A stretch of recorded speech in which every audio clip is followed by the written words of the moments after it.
Assalamualaikum warahmatullahi wabarakatuh.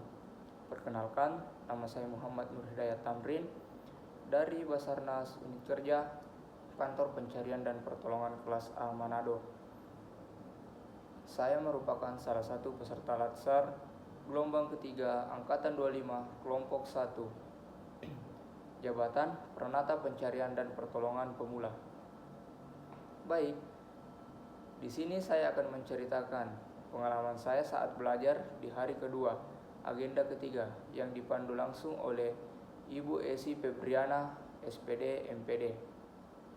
Baik, langsung saja, di mana saat pembelajaran tadi, kami para peserta Latsar diberikan kesempatan untuk memaparkan beberapa isu mengenai manajemen ASN dan Smart ASN, di mana ada 4 kelompok yang melakukan pemaparan, di mana kelompok yang pertama itu memaparkan isu mengenai ancaman digitalisasi pemerintahan ditinjau dari 4 pilar literasi digital atau kasus perbedaan data BNPB dan Basarnas.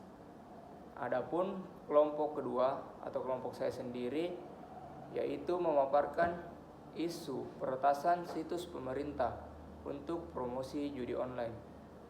Dan kelompok 3 yang memaparkan isu tentang ancaman keamanan data pribadi ASN dalam sistem digital pemerintahan. Serta kelompok yang terakhir itu memaparkan isu etika digital dan integritas atau ancaman AI. Baik, langsung saja untuk kasus yang pertama, yaitu ancaman digitalisasi pemerintahan ditinjau dari 4 pilar literasi digital atau kasus perbedaan data BNPB dan Basarnas, di mana kasus perbedaan data antara BPNPB dan Basarnas mencerminkan bahwa ancaman digitalisasi pemerintahan tidak hanya soal serangan cyber, tetapi juga soal integrasi, etika, dan kecakapan digital aparaturnya. Baik, untuk isu yang kedua sendiri atau isu kelompok saya mengenai peretasan situs pemerintah untuk promosi judi online, di mana pemerintah harus memperkuat pengawasan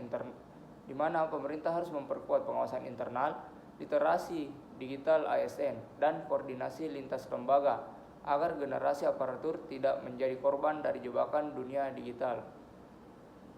Terus masuk ke isu yang ketiga tadi, yakni ancaman keamanan data pribadi ASN dalam sistem digital pemerintahan, di mana digitalisasi pemerintahan di sini disebutkan oleh kelompok 3 tadi adalah keniscayaan.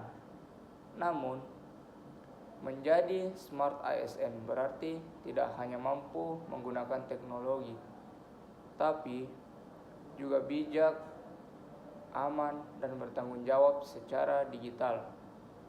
Serta adapun isu yang terakhir, yaitu isu yang dipaparkan oleh kelompok 4 tadi mengenai etika digital dan integritas atau ancaman AI, di mana di sini dimaksudkan bahwa kita sebagai smart ASN harus bisa beradaptasi menghadapi ancaman digital yang semakin hari semakin berkembang. Beradaptasi di sini dalam artian kita harus menguasai atau terus meningkatkan kompetensi diri dalam dunia digital agar kita sebagai seorang ASN tidak ketinggalan zaman.